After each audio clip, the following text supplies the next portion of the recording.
President Park Geun-hye embarks on an 8-day trip to Russia, China, and Laos come Friday. Economy and security will remain her key focus at the multilateral summits and one-on-one talks with our world leaders. Song Ji-sun starts us off. President Park's trip begins in Vladivostok, where she'll attend the Eastern Economic Forum.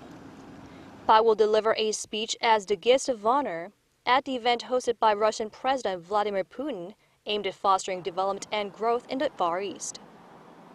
Seeking to jointly counter North Korea's growing nuclear threat will be one item on the agenda during bilateral talks with Putin. At her next stop, the G20 in Hangzhou, China, she'll hold a sideline summit with the president of the host country, Xi Jinping. President Park will likely call on Beijing to play a greater role in pressuring Pyongyang on its nuclear ambitions and try to bring China closer to Seoul's position on the deployment of the U.S. THAAD missile defense system to counter those threats.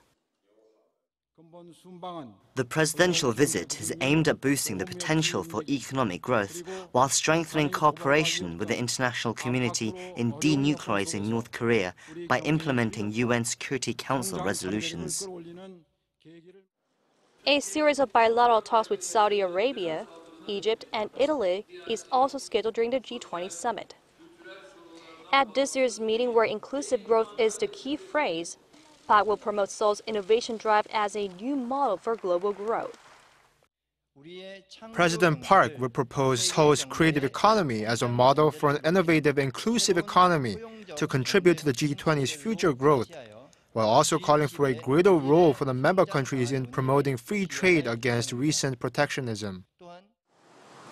At our last stop, the ASEAN Summit in Vientiane, Laos, Park will seek to lay the foundations for greater trade and investment with the massive economic bloc. President Park will sit down with U.S. President Barack Obama, while talks with Japanese Prime Minister Shinzo Abe are also being arranged.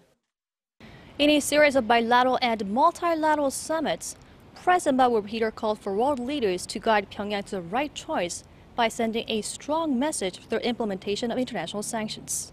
Song Ji-sun, Arirang News.